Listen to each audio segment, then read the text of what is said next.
Assalamualaikum warahmatullahi wabarakatuh. Alhamdulillah. Alhamdulillah ala ihsanih.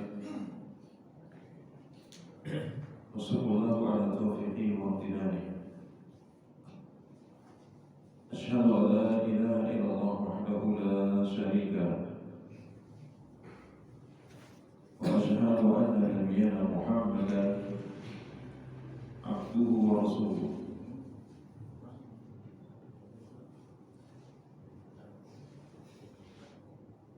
Sallallahu alaihi wa ala alihi wa ashabihi wa ikhwanihi.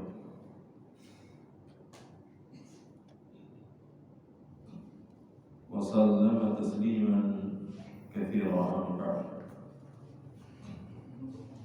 Ikhwatul iman, hadirin wal hadirat jamaah salat maghrib yang kemuliaan, rahimani wa rahimakumullah ta'ala wa baraka fikum jami'an.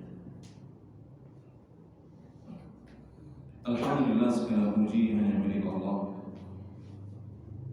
Kita bersua kembali dalam kesempatan yang berbahagia ini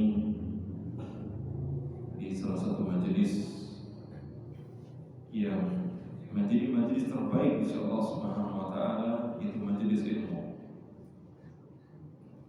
Maka mudah-mudahan Allah Subhanahu wa Ta'ala senantiasa melimpahkan rahmatnya, hidayahnya kepada kita semua, sehingga kita dimudahkan untuk mendapatkan ilmu yang bermanfaat, yang berguna bagi keimanan dan ketakwaan kita di sisi Allah Subhanahu wa Ta'ala. Dan pembahasan kita dalam kesempatan yang berbahagia ini adalah pembahasan yang akan terjadi di hari kiamat kelak. Salah satu di antara persinggahan yang akan disinggahi oleh semua kaum mukminin, orang-orang yang beriman, yakni berkaitan dengan al-haud. Ahlus sunnah wal jamaah di antara prinsip akidah mereka adalah menetapkan al-iman bil haud, mengimani bahwasanya haud itu ada, telaga danau itu ada di hari kiamat, yang mana setiap para nabi memiliki telaga. Setiap para nabi memiliki telaga. Masih ingat nabi itu jumlahnya ada berapa?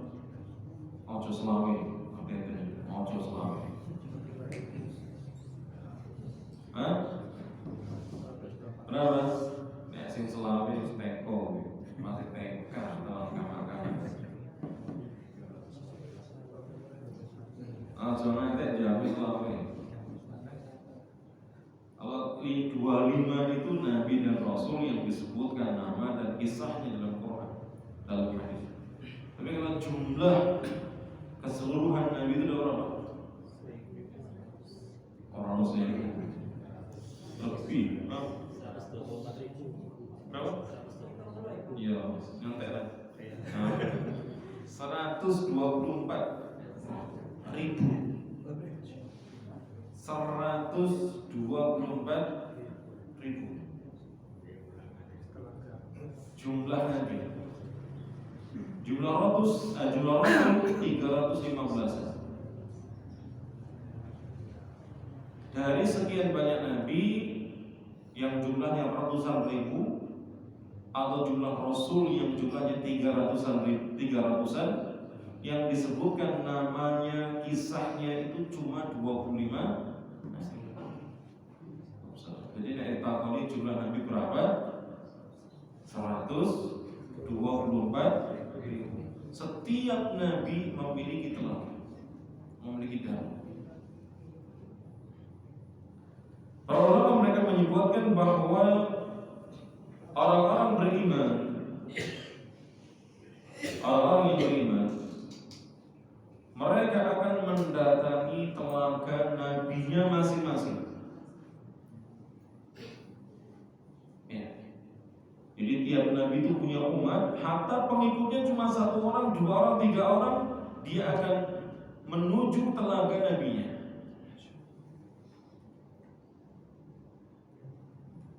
Dan telaga yang paling banyak dikunjungi, yang paling besar danaunya, telaganya itu Rasulullah SAW.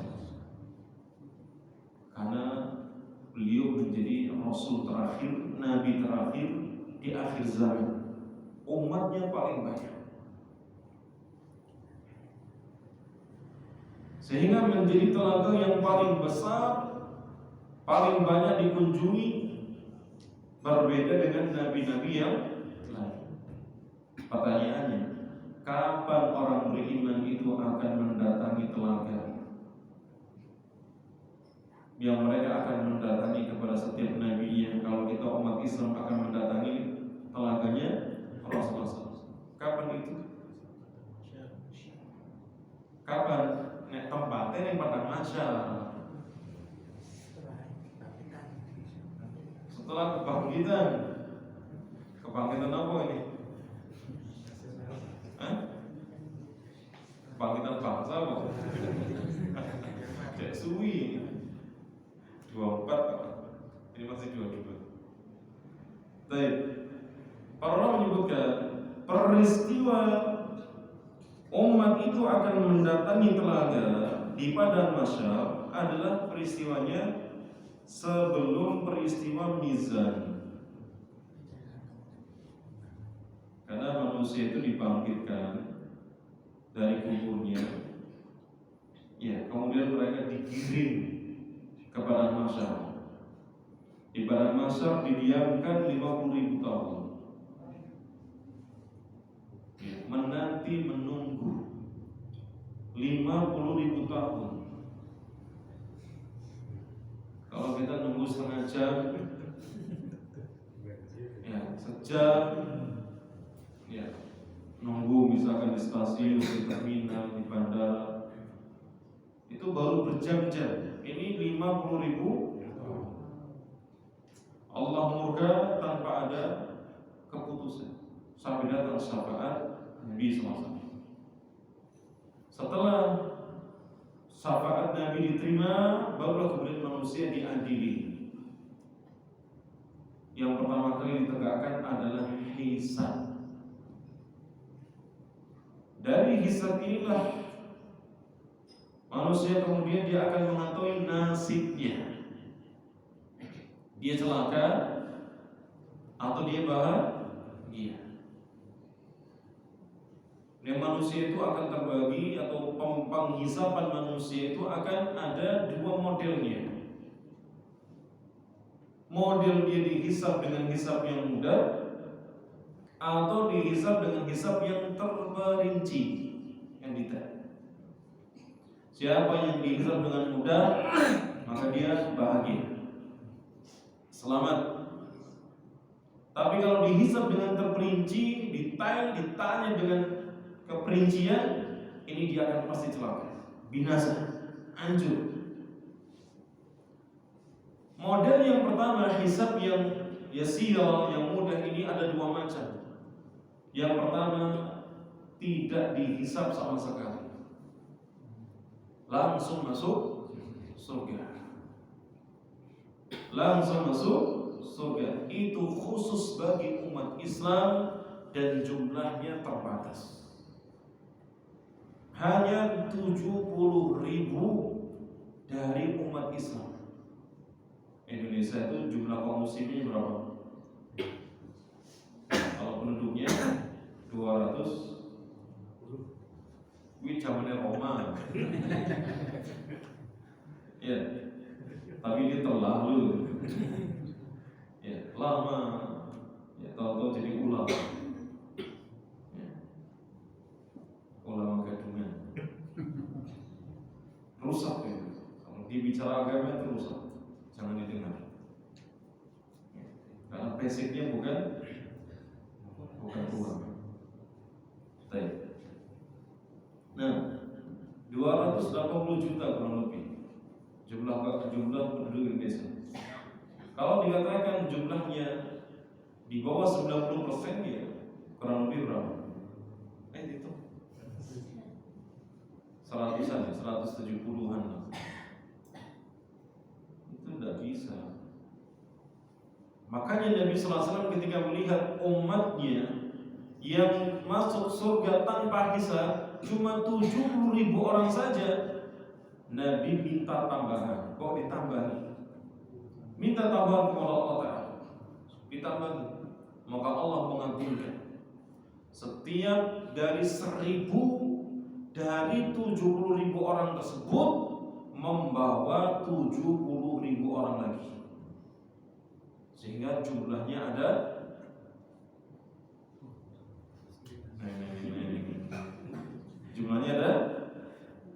setiap 1.000-nya membawa 70.000 dari 70.000 tadi. Jadi berapa? 70.000 dikali 70. Berapa itu ketemunya? Oke. Hah? Yo, paham itu kali itu papa sombong. Berapa jumlahnya? 70.000 dikali 70.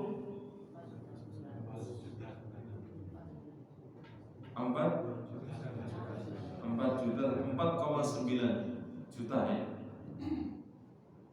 4,9 juta. Iya, 70.000 dikali 70. 4,9 juta. Itu dari zamannya Nabi sampai nanti akhir zaman. Ada umat-umat yang tersaling lalu kemudian mendapatkan kemuliaan ini, masuk surga tanpa hisab. Jadi begitu dibangkitkan, kemudian masa penantian selesai, langsung masuk surga. Tidak ada mizan, tidak ada penimbangan, tidak ada hisab, langsung masuk surga. Ya. Nah, adapun yang dihisab dengan mudah, maka jelaskan dalam hadis yang sahih. Nah, Allah Subhanahu wa Ta'ala hanya akan menanyakan setiap apa yang dilakukan dari perbuatan dosanya. Kamu masih ingat gak dengan dosa ini, dosa itu? Kemudian orang itu akan mengatakan, iya, saya ingat, itu saya lakukan. Sampai orang itu merasa dia akan binasa, pasti dia akan celaka. Kemudian Allah mengatakan kepadanya, dulu di dunia aku tutupi dosa-dosa yang seperti ini, maka hari ini aku akan berikan ampunan untukmu. Itu namanya hisab yasira yang mudah. Setelah hisab selesai, maka ditegakkan yang namanya kisos. Ya, setelah hisab selesai, maka akan ditegakkan kisos. Kisos itu apa? Penuntutan, gugatan, tuntutan gugatan dari darah, kehormatan, harta dan seterusnya, gugat. Ada yang selesai urusannya ketika di padang mahsyar ditegakkan kisos, ada yang tertunda, belum final, belum selesai. Nanti akan disempurnakan pada saat dia sudah melewati sirat, berada di kantor. Itu kisos yang terakhir final. Nggak ada lagi gugatan-gugatan yang lain. Tapi gugatan yang pertama, kisos itu terjadi pada peristiwa di padang mahsyar setelah hisab. Setelah peristiwa kisos ini, barulah kemudian orang-orang beriman dari zamannya Nabi Nuh sampai Rasulullah SAW, mereka akan diizinkan untuk mendatangi telaga. Setiap umat akan mendatangi telaga nabinya masing-masing. Termasuk umat Islam akan mendatangi telaga Rasulullah SAW. Sehingga mengimani adanya telaga yang dimiliki oleh Nabi SAW ini termasuk dalam cakupan al-iman bil yaumil akhir, iman kepada hari akhir. Jadi mengimani hari akhir itu tidak hanya mengimani hancurnya alam semesta ini, bukan itu, tapi mengimani kehidupan setelah kematian. Kematian di dunia ada kehidupan. Makanya orang mati jangan dikatakan dia sekarang telah beristirahat dengan tenang. Ini keliru dalam prinsip Islam. Kenapa? Karena kematian yang di dunia itu mengantarkan kepada kehidupan di akhirat, namanya alam barzakh.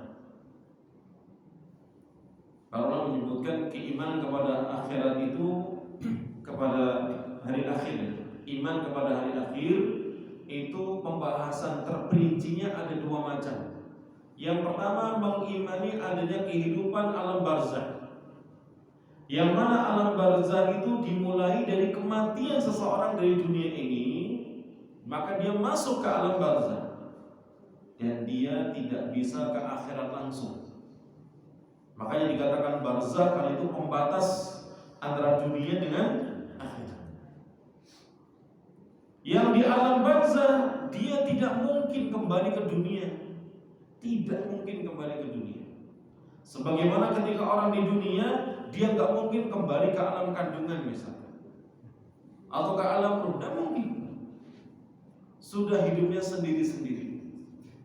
Maka apa yang terjadi misalkan orang-orang dulu meyakini rohnya orang-orang beriman misalkan tiap malam Jumat, hari Jumat pulang nengok keluarganya demi mencicipi apa? Kopi. Makanan-makanan, minuman-minuman yang menjadi kesukaannya, ini tidak dibenarkan dalam syariat. Tidak ada hadisnya. Kalaupun ada hadisnya mesti dhaif, palsu. Maka tidak menjadi bagian dalam akidah iman, akidah Islam. Ya, itu ajaran animisme, dinamisme seperti reinkarnasi dan seterusnya. Yang dikatakan orang kalau mati maka dia akan berkeliling di rumahnya, mengelilingi rumahnya selama 40 hari, nanti kalau 1000 dinamis itu tidak benar. Yang di dalam yang diajarkan dalam Islam, orang keluar rohnya dari jasadnya ditangkap oleh malaikat maut. Setelah itu akan diterbut oleh para malaikat yang berasal dari surga. Kemudian dibungkus dengan kain kafan, dilumuri dengan minyak wangi, lalu dibawa naik ke atas langit 1, 2, 3 sampai ketemu dengan Allah di atas langit ke-7. Begitu jasadnya dikubur, ditanam, ditimbun dengan tanah, rohnya dikembalikan lagi ke jasadnya. Itu untuk orang beriman. Kalau orang kafir sama. Orang kafir itu rohnya diambil sama malaikat maut, dicabut dengan paksa, karena orang kafir mereka tidak mau mati. Ya. Setelah itu diambil oleh malaikat-malaikat yang berwajah menyeramkan, membawa kain kafan tapi kasar, tidak lembut. Ketika dibungkus, roh itu mengeluarkan bau yang busuk yang tidak sedap. Ketika dibawa ke langit, tidak dibukakan pintu langit sedikit, bahkan pintu dunia tidak dibukakan.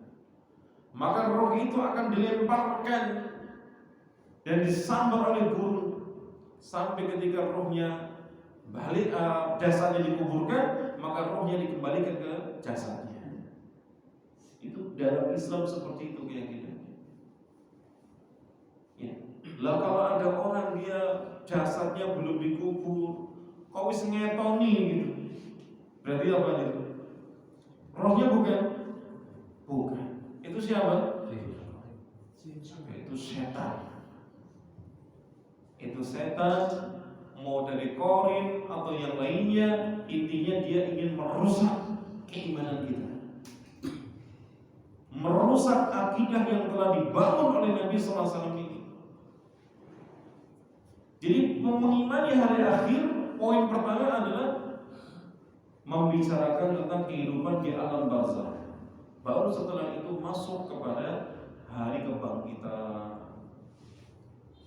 Kemudian dikumpulkan di padang mahsyar, ditegakkan hisab, ditegakkan qisas, baru masuk di sini mendatangi telaga-telaga yang dimiliki para nabi. Kalau kita mendatangi telaga Nabi Sallallahu Alaihi Wasallam, para ulama mereka menyebutkan mengimani adanya telaga itu adalah kewajiban. Sebab karena datangnya banyak hadis yang diriwayatkan oleh para sahabat sampai derajatnya mutawatir. Kenapa kok sampai dibahas derajatnya mutawatir, wajib diimani? Karena di sana ada orang-orang yang mengingkari adanya telaga Nabi SAW. Tidak ada itu telaga di padang mahsyar, tidak ada. Mereka orang-orang yang dikatakan dari kalangan ahli kalam, yang mereka menjadikan landasan ilmu akidahnya itu sumbernya dari ilmu filsafat. Jadi rujukannya itu Aristoteles, Plato gitu. Dari kalangan Yunani yang dia tidak beragama, tapi kemudian pemikiran-pemikirannya itu untuk menghukumi akidah-akidah Islam, sehingga mereka banyak menolak karena tidak sesuai dengan nalar akalnya. Akidah rusak. Sehingga para ulama mereka mengingatkan kepada kita tentang pentingnya mengimani telaga ini.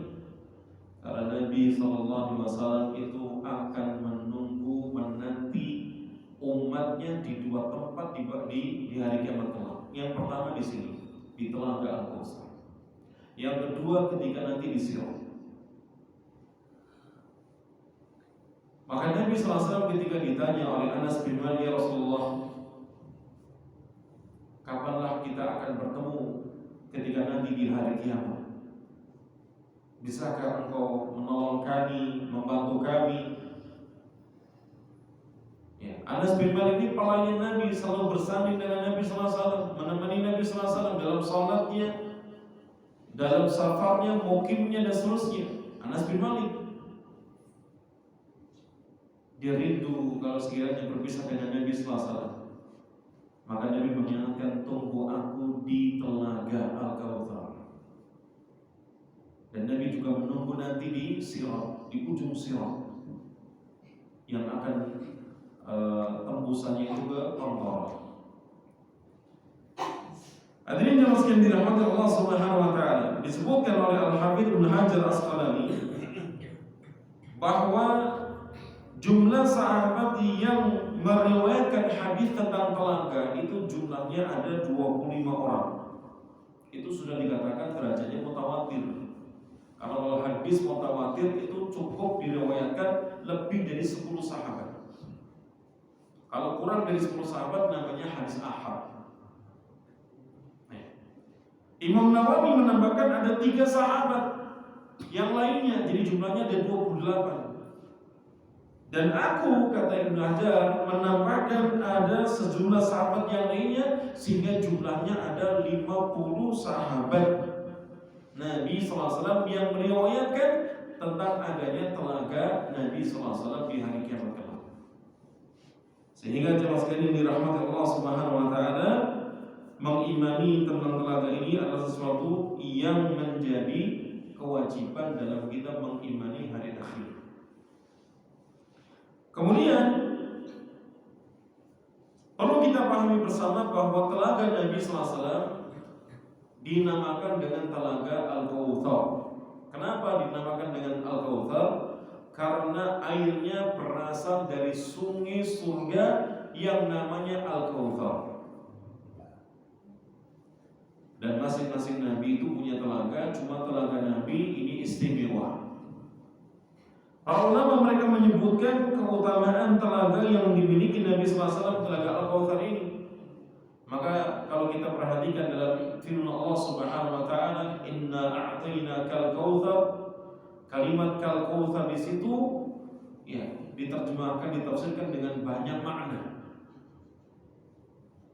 Salah satunya adalah Nabi diberikan telaga namanya Al-Kautsar karena berasal dari sungai surga Al-Kautsar.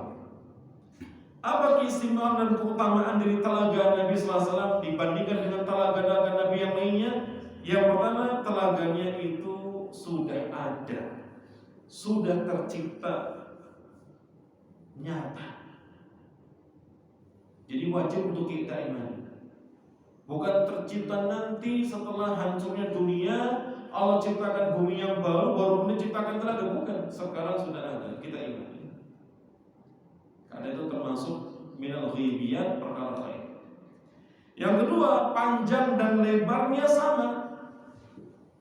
Berarti bentuknya apa telaganya? Persegi. Luasnya itu kata Nabi SAW seperti perjalanan 1 bulan. Perjalanan 1 bulan. Perjalanan 1 bulan kalau pakai kendaraan yang cepat berapa itu? Sini Saudi kan 10 jam, berapa ribu itu kilometer? Ya. Luar biasa. Tapi ini menunjukkan, jadi kalau ada kalimat perjalanan sebulan seperti perjalanan 500 tahun, itu hanya untuk sesuatu yang kalau itu memang sangat luas. Jadi jangan sampai diukur sampai detail, karena itu hanya untuk supaya kita benar-benar mengimani sesuai dengan kadar akal yang kita miliki. Yang bisa nalar bagi kita ya dengan hitung-hitungan tadi. Maka dikatakan panjang dan lebarnya seluas perjalanan sebulan, berarti sangat luas.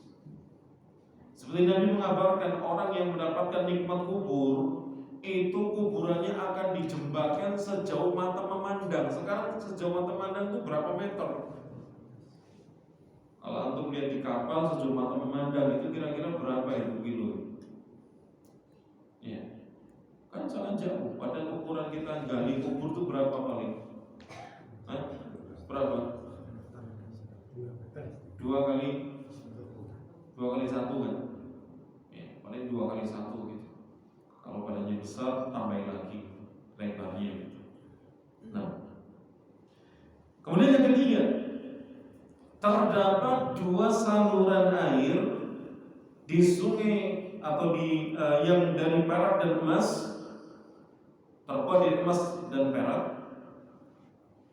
yang mengalir dari sungai Al-Kautsar. Jadi di telaga itu ada 2 saluran. Saluran itulah yang kemudian mengisi air telaga. Dari mana? Dari sungai Al-Kautsar. Saluran itu terbuat dari emas dan perak. Kalau kita kan saluran paling dari paralon gitu ya, dari besi gitu. Ini enggak, kita nggak bisa bayangkan ada saluran air terbuat dari emas dan perak. Menunjukkan suatu kemuliaan, keistimewaan. Ya. Airnya lebih putih daripada susu, lebih putih daripada salju, lebih putih daripada perak. Airnya. Demikian pula airnya lebih wangi daripada minyak misik. Kadang-kadang orang tertarik minuman itu kan karena wanginya. Kita kalau bau kopi itu sudah enak kan gitu ya. Ini bakal suwe kan gitu. Dan seterusnya. Jadi kadang-kadang orang tuh minum tertariknya tuh gara-gara wanginya, sedap dan seterusnya, enak ini. Ya. Teh itu pakai daun mint, nak gitu, itu masya Allah enak, sedap, seger. Nah, kita hirup itu sudah seger. Pernah nggak? Teh biasa dicampur dengan nak itu daun mint. Yang dikeringkan bisa, itu bagus untuk kesehatan. Ya, biasanya teh Saudi itu kaya dengan rempah. Kopi di sana itu juga kaya dengan rempah. Jadi ada perubahan, peralihan.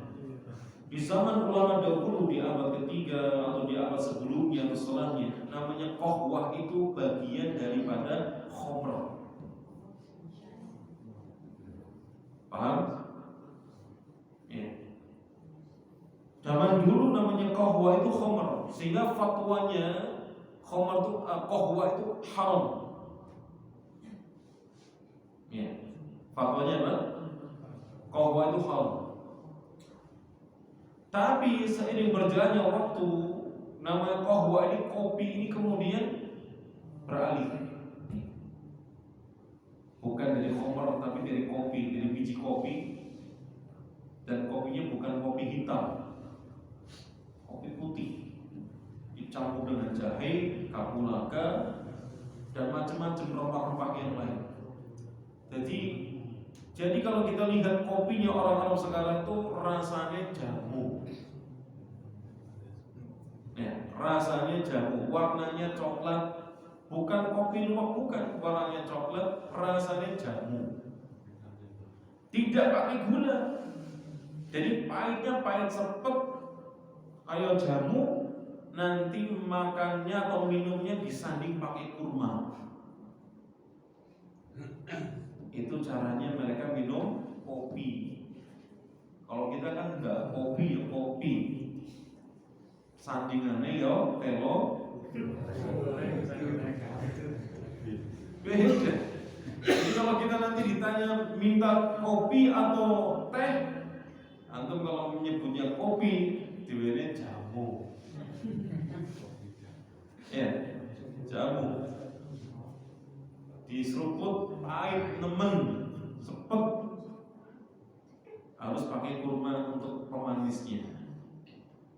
Kalau minum teh enak, tehnya ada kadang dicari campur dengan peppermint, bisa pakai gula manis. Ya, nah, meskipun sekarang sudah banyak kayak Nescafe itu sudah masuk banyak. Baik. Kemudian air telaga Al-Kautsar Nabi SAW itu lebih manis daripada madu yang bercampur susu. Ya. Lebih manis daripada madu yang bercampur dengan susu. Airnya lebih dingin daripada salju. Kalau kita bayangkan sifat-sifat demikian, kadang-kadang aku ya kuat untukku.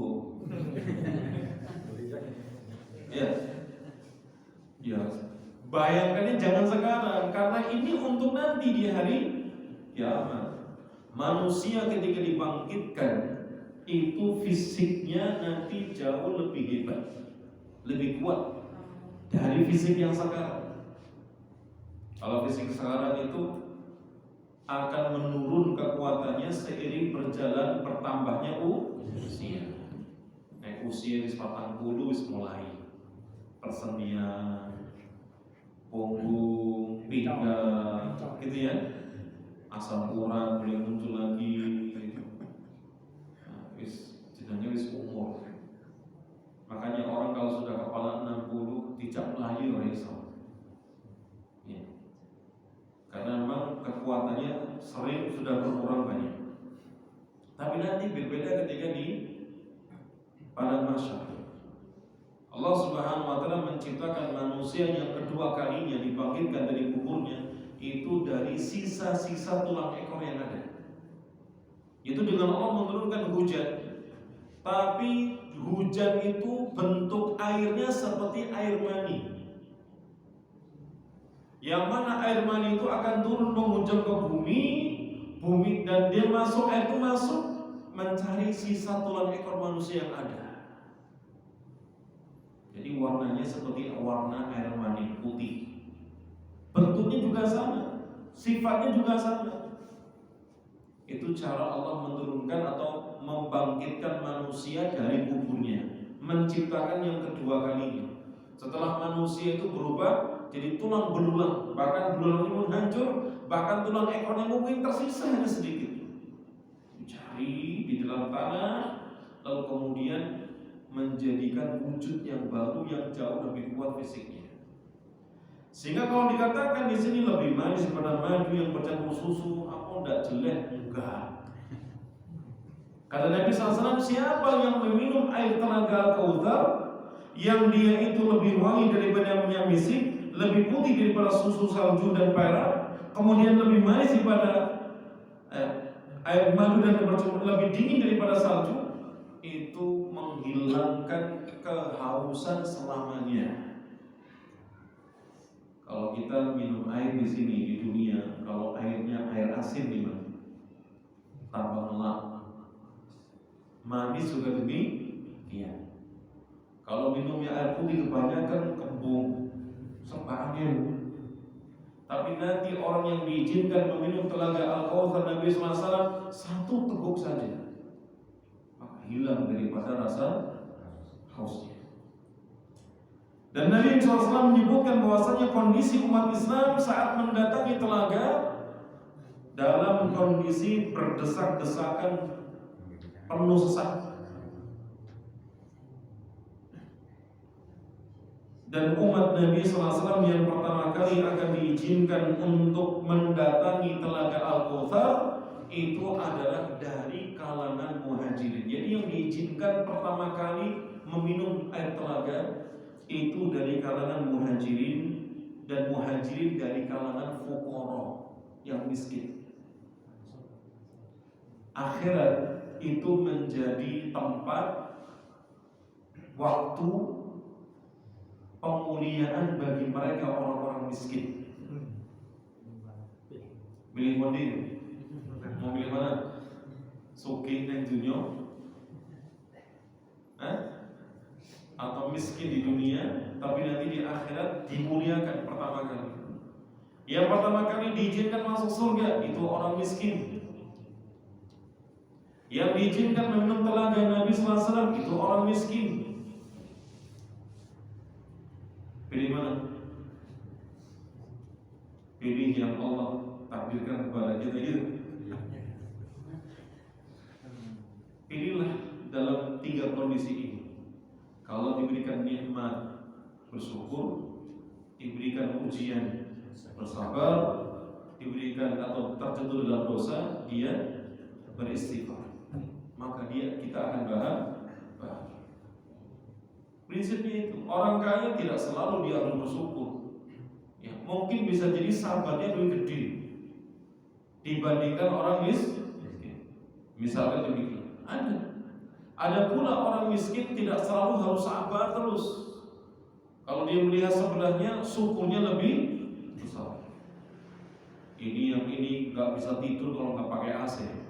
Kalau saya beda lagi. Ya, nggak butuh AC, nggak butuh kipas angin. Ya, nggak butuh kasur yang empuk. Ya, dimanapun bisa tidur. Maka nggak ada pantangnya. Ya. Kalau yang itu makan ini, habis itu minum obat. Ya, minum makan ini nanti minum obat. Makan itu dipatah nggak boleh, seterusnya. Maka orang miskin tuh kadang-kadang mereka malah justru banyak bersyukur. Tapi memang sabarnya juga oke. Karena memang hidupnya dipenuhi dengan kesulitan. Ya sawang sinawang. Ya, kadang-kadang kita harus banyak bersabar, kadang-kadang kita harus banyak bersyukur. Tapi yang paling penting adalah bertakwa di sisi Allah Subhanahu wa taala. Siapa yang paling bertakwa, itu yang paling beruntung. Tetapi nasibnya nanti di akhirat yang paling beruntung, mereka adalah orang-orang yang fakir miskin. Sampai-sampai Nabi menyebutkan kalangan pertama di umat Islam yang mendatangi telaga Al-Kautsar itu adalah kalangan muhajirin yang dari kalangan orang-orang miskin. Baru nanti miskin yang golongan miskin yang berikutnya dari kalangan Ansor, dari kalangan tabi'in, terus sampai umat Islam di akhir zaman. Kemudian siapa saja yang diizinkan untuk meminum telaga Nabi Sallallahu Alaihi Wasallam? Perhatikan di sini ada kurang lebih 6 sifat orang-orang yang berhak untuk meminum telaga Nabi Sallallahu Alaihi Wasallam. Yang pertama, setiap orang yang mengikuti Nabi dan para sahabatnya, serta generasi salafus saleh dalam masalah akidah. Jadi siapa yang akidahnya, ibadahnya, perkara agamanya mengikuti jalan Nabi dan para sahabat, dia berhak meminum telaga Nabi SAW. Yang kedua, tidak melakukan kesyirikan kepada Allah Subhanahu wa taala dengan sesuatu apapun di dunia ini. Baik syirik kepada dirinya sendiri atau kepada orang lain, tidak melakukan ujub atau riya dan seterusnya. Apalagi menuhankan selain Allah dari nabinya, para malaikat, orang soleh dan seterusnya. Yang ketiga, mengimani semua sifat-sifat Allah Subhanahu wa taala. Apa yang Nabi beritakan tentang sifat Allah diimani tanpa dia serupakan dengan makhluknya, tanpa ditanyakan bagaimana hakikatnya sifat tersebut, tanpa dia takwil, tanpa dia tiadakan. Maka orang ini berhak mendapatkan air telaga Nabi SAW. Yang keempat, tidak mendahulukan suatu pendapat atas ucapan Rasulullah. Kalau sudah jelas dalilnya, sudah jelas sabda Nabi sallallahu alaihi wasallam, maka yang didahulukan adalah ucapan Rasul dibandingkan yang lainnya. Kecuali ucapan Nabi ini adalah dijelaskan oleh hadis-hadis yang lain. Makanya para ulama sebelum menyimpulkan suatu hukum, mereka kumpulkan semua ucapan Nabi dalam satu bab itu. Kemudian yang berapa? Yang kelima, lebih mendahulukan nakal dibandingkan nakal. Lebih mendahulukan wahyu Al-Quran dan Sunnah dibandingkan akal. Maka mereka adalah orang-orang yang diizinkan untuk meminum telaga Nabi sallallahu alaihi wasallam. Yang terakhir, dia berhukum dengan hukum Allah dan Rasulnya pada setiap urusannya, selalu kembali kepada hukum Allah dan Rasulnya. Kemudian di sana ada orang-orang yang akan terusir dari kalangan umat Islam, yang akan terusir dari telaga Nabi sallallahu alaihi wasallam. Mereka bertemu dengan Nabi, Nabi melihat mereka juga mengenali itu Nabi sallallahu alaihi wasallam, lalu kemudian mereka diusir oleh para malaikat, tidak diizinkan meminum telaga Nabi sallallahu alaihi wasallam. Siapa mereka? Ya, maka ada 4 golongan yang akan terusir dari telaga Nabi sallallahu alaihi wasallam. Yang pertama, orang yang murtad dan berbuat kesyirikan. Ada sahabat Nabi sallallahu alaihi wasallam, ketika Nabi hidup mereka masih beriman, tapi begitu Nabi wafat mereka kafir, murtad. Itu ada. Contohnya seperti Musailamah Al-Kadzab, itu dulunya beriman kepada Nabi, menjadi sahabat Nabi. Begitu Nabi wafat dia mengaku menjadi Nabi. Ar-Rajjal juga sama demikian, yang menjadi pembantunya menolong dakwahnya Musailamah. Yang kedua, orang-orang yang tidak mengikuti Nabi dalam perkara akidah dan ibadah. Tidak mau mengikuti akidahnya Nabi SAW atau ibadahnya Nabi SAW, mengikuti dengan akidahnya filsafat, ahli kalam dan seterusnya. Ini termasuk orang-orang yang akan terusir dari telaga Nabi SAW.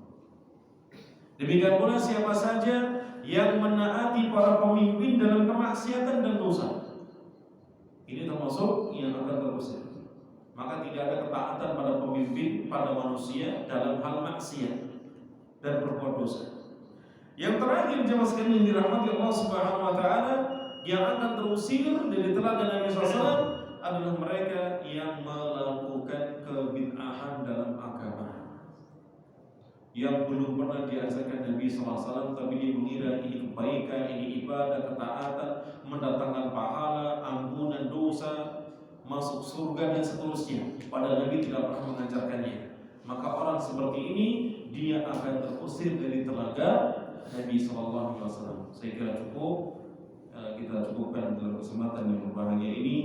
Semoga Allah Subhanahu wa taala mudahkan kita semua untuk bisa memiliki sifat-sifat yang dijelaskan Nabi SAW, agar kita termasuk orang-orang yang diizinkan untuk bertemu dengan Nabi di telaganya, lalu kemudian diizinkan untuk meminum air telaganya, yang mana satu teguknya sudah menghilangkan kehausan selamanya. Aku qouli hadza wa sallallahu ala nabiyyina Muhammadin wa ala alihi wa sahbihi ajma'in wa akhiru da'wana alhamdulillahi rabbil alamin.